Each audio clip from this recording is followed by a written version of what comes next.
ఒక స్త్రీ శరీరం నుండి ఒక చిన్న ఎగ్ విడుదల అవుతుంది. ఒక పురుషుడు స్త్రీ శారీరకంగా దగ్గరైనప్పుడు పురుషుడి శరీరం నుండి మిలియన్ల కొద్ది స్పెర్మ్ విడుదలవుతాయి.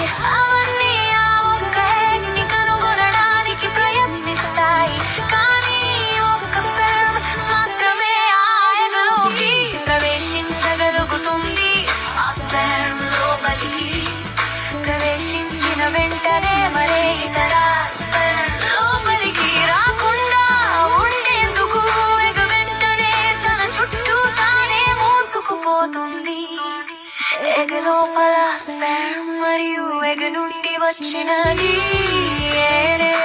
కలిసిపోతుంది. సరిగ్గా